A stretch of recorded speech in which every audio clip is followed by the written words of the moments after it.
This is Nick Douglas for Adventures of a Sailor Girl, and what an amazing week I had last week at the finale of the Sailing World Cup in Melbourne.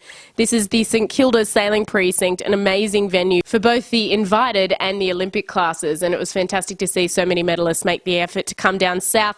Unfortunately, we won't be seeing a World Cup event in the Southern Hemisphere next year, so that's one of our stories for this week. Does it feel like silver? No, definitely not. Not even close. Yeah, I know. Shining. We're in Australia, so walk if you want. Straight into the second story out of three for this week's Adventures Weekly. The Vendee Globe continues, and there's been plenty of storm activity in the Southern Ocean. It should pass on quickly, but it's going to be violent. We're expecting gusts of up to 50 to 60 knots. Wind is going to pick up quickly, so I'll need to be able to lower the sails fast without any hitches. 2,400 miles onwards, all is well for the two skippers in the lead, Armel Leclerc and Alex Thompson, in the most tactical duel. In terms of strategy, the coming days are going to be a little, let's say, complicated. Gonna switch rhythms a little, change to a calmer mode, which will allow me to breathe, to rest, and do some maintenance. There are a couple little things to attend to. Nothing too serious, but I'm gonna have to do it. So the boat is 100% effective for what's to come next. While Leclerc and Hugo Boss continue their match race out in front of the fleet, it's been fantastic to see Jean-Pierre Dick actually make an effort to go through Bass Strait to avoid the storm activity. Incredible. It's not at all over. Gotta be careful, huh?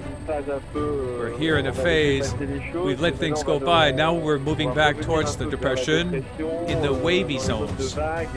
Following up the depression, which doesn't mean there won't be any wind in there.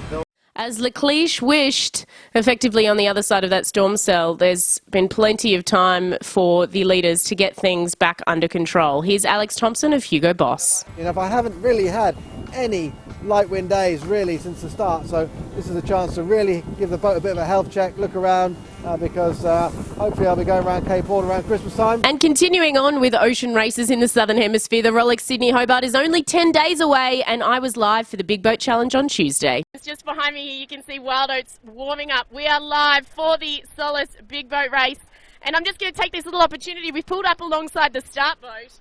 Our first interview of the day, Mr. Dennis Thompson. How are we? Feeling good? Feeling pretty good, Nick. Now that the sea breeze has come in, I'm feeling really happy. We have Scallywag 100, Nay Ragamuffin, Nay Maximus, Wild Oats 11. They're saying that this year they're racing for Bob. This is the first Solace Big Boat Challenge without Bob Oatley on the boat for quite some time. Wild Oats 11, just about to head across the line. She will win the Solace Big Boat Challenge for 2016. I think all the teams are going to be at the top of the game. That's why it's exciting this year. I mean, it's a shame Comanche's not here, but you know what? Agreed. It's the old story. You've got to be in it to win it. Yeah. And it's just the nature of the game. And all the three boats, and we don't know about CQS here because they just haven't been sailing. So, and it's always tough with minimal preparation, but exciting. So it's going to be good. Exactly. But it's competition that gets us all, drives us and makes us all lift our game. We're all striving for the same thing, for the same goal, and we can be great friends after the race. And through the race, we're great competitors. That's part of sport. That's what sport is. That's what sport is. Indeed, and on that note, I'll let you guys go because it's absolutely roasting here in Sydney, I have to say today. But may the best team win come Boxing Day. Thank you very much. Thanks, Nick. Good on you. Thank you so much for joining me. My name's Nick Douglas for Adventures of a Sailor Girl. I've got a few icons in behind me. So that's our three stories for this week's Adventures Weekly, and be sure to tune in on Boxing Day. We'll be live from 7 a.m. Australian Eastern Standard Time. That's UTC plus 11. For more action in between our Adventures Weekly, make sure you head to @SailorGirlHQ on all of your social media channels. Catch you next week.